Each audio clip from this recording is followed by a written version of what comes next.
Hey there friends, you just saw the title of this video and you might be thinking, this guy doesn't like Friends. Well, not really. I love Friends. In fact, it's my all-time favorite sitcom. I've watched it multiple times and I've picked up some English vocabulary from watching the show myself as an English learner. But this video isn't really about whether I like Friends or not. It's about whether it is effective as a way to learn English. Because you see, there is this widely circulated idea on the internet that you can become fluent in English just by watching Friends. Is it true? Well, in this video we'll explore exactly that. Is it a myth? Is it maybe just an exaggerated claim? Or is it indeed an evidence-supported fact? And also, what is it about Friends that's preferred for learning English over other shows? Does it have a magic something for improving your English speaking skills? Or is it just a case that people say it's great for learning English just because other people say it's great for learning English? Stay tuned until the end of this video because you'll not only gain a clearer picture of what it takes to become fluent in English, you'll also uncover some surprising tips and insights that can supercharge your English learning journey. Give this video a like and also subscribe to the channel if you want to watch more videos from me where I'll teach you how to speak English fluently and confidently. Let's dive right in. Can you become fluent in English just by watching Friends? Let's put that through some critical thinking. And in order to do that, first we need to define what fluency in English is. And once we do that, we'll see where the TV show Friends fits in all of this. I want to keep this easy to follow, so I'll give you a very simple definition of what fluency in English is. Fluency in English means you can understand it and you can speak it.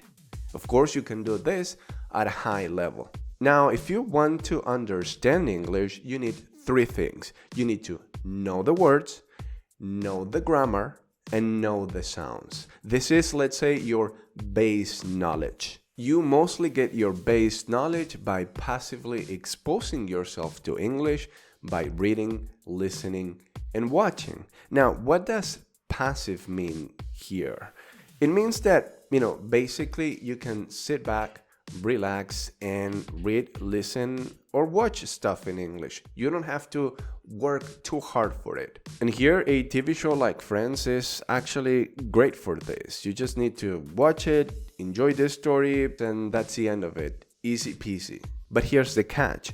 You can't expect to become fluent in English just by sitting on your couch watching TV. Speaking takes practice. If you want to speak English, you need your base knowledge. That's your words, grammar, and sounds, but that only gets you halfway there. So when it comes to speaking, on top of the base knowledge of words, grammar, and sounds that you have, you need two other things as well. One, you need good formulation. This happens in your head, and this is how you put words and grammar together into well-constructed sentences. And the other part of it is good articulation. This is in the physical realm, and it's how you actually take those words out of your head and actually make sounds in English and speak. Now, in the beginning, this is really hard and it takes a lot of mental energy, a lot of mental power. But the more you do it, the more automaticity you get, meaning you can actually do all these things automatically, and that's the key to fluency. And you mostly get good at speaking by practicing a lot of speaking. Is that clear so far? Does that make sense? Now, the next question to ask then is, does Friends help you practice your spoken English? Well, it's just a TV show, right? It doesn't have an interactive component to it. So the answer is no, it does not help you with your spoken English. Can you become a fluent English speaker without speaking English?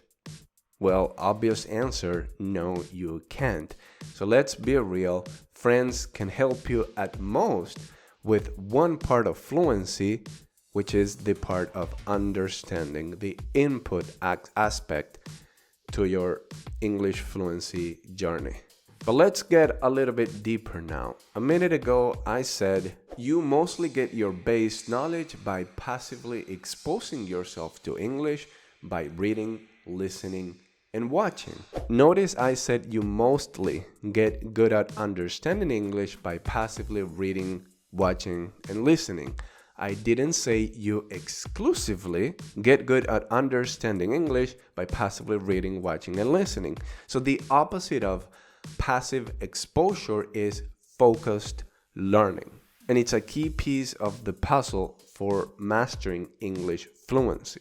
Yes, you mostly get your base knowledge through passive exposure, but deliberately looking for ways to close the gaps in your understanding of the words, the grammar, and the sounds is just as important. So the more you keep an open and curious mind about the things that you don't yet know in English, the more and the better your learning will be. And honestly, the thought that you can master English fluency just by sitting around watching one specific TV show is not only lazy, but also quite unrealistic. No one has ever achieved anything great by being lazy.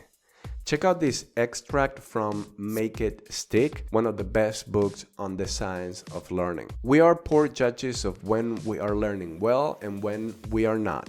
When the going is harder and slower and it doesn't feel productive, we are drawn to strategies that feel more fruitful, unaware that the gains from these strategies are often temporary. Let me explain that. We love choosing the easier, the most effortless path. And that's why we later complain that, okay, I learn a lot, but then I forget everything that I learned. Learning that's easy is like writing in sand. Here today, gone tomorrow. So both passive exposure and focused learning, or call it active learning, they're both essential. So to get passive exposure, listen to as much English as you can, read as much English as you can.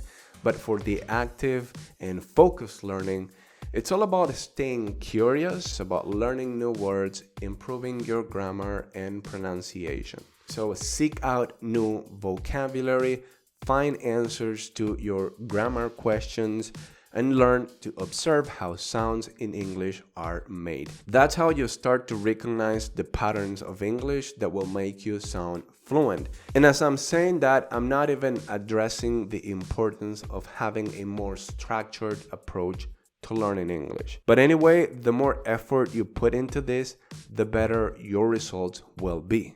Learning is more meaningful and long-lasting when it's effortful. Here's a video, by the way, where we explore in a deeper way this idea of the science of learning as it relates your English fluency journey. You can watch it right here, but I've also linked it down in the description of this video. So back to Friends, it can help you, but just with the first part that makes up English fluency, which is understanding. But saying that it can contribute with 50% of what it takes to become fluent in English is honestly way too generous. It only helps you with your passive learning, which is essential, but it's just one part of the puzzle. And you could say, well, Max, I watch Friends and then I write down the words that I don't know and then I look them up on the dictionary. Not all is passive. And if you're doing that, great for you. But any progress that you're making is due to your own effort and your own doing. It's not thanks to Friends. You can replace Friends with anything else. Unless Friends does have a unique, special, magic something that makes it different and more appropriate for English learners. Is there any truth that Friends is better for English learning than other shows? Well, to be honest, this is not something that I've spent a lot of time thinking about. But in preparation for this video, I read a New York Times article titled "How Friends Helps People Around the World Learn English." And in it, there is a sub-headline that reads, "Friends just seems to have the magic something."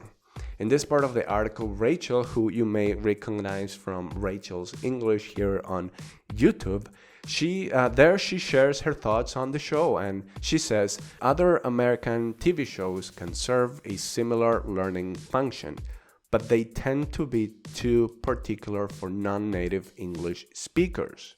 The humor in Seinfeld is too gritty and New York specific, for example, while The Big Bang Theory could come across as too much of a scientific nerd thing. Other shows do work, but Friends just seems to have the magic something that is even more attractive. And I think she's got a point. The humor and the plot in Friends might be easier to understand for a non-US audience in comparison with other shows. But I also think that the greater the variety you incorporate into your reading, listening, and viewing choices, the more enriching your English skills and your understanding of the world will be. The golden rule for getting passive exposure to English or for learning things in a passive way is that you should read, watch, and listen to things in English that genuinely interest you.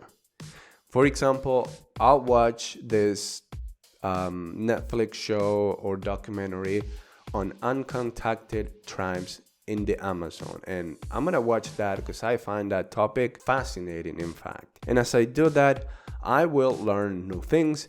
I will maybe reinforce things that I know. I will maybe refresh my knowledge about things that I knew, but I was in the process of forgetting. I'll do all of that, and I'll get all those benefits from watching a thing that I find interesting. So all these benefits come as a byproduct of actually, watching things, reading, or listening to things that interest you in the first place. English becomes secondary in a way, and that's actually productive and it's good. So to sum it all up, well, Friends is a fantastic show and can help you with understanding English. It's not a magical shortcut to fluency.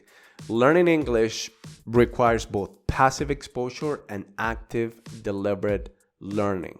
The more effort you put into your language learning, the better your results will be. So enjoy Friends for what it is, but remember, it's just one piece of the puzzle. Explore a variety of content that interests you, stay curious, and keep putting in the effort. That's the real key to mastering English. Thanks for tuning in, and now continue that curiosity going by watching this video that YouTube is recommending to you, because that's what the algorithm thinks you might enjoy. So now go and check that out and see if YouTube is indeed right. So I'll see you there.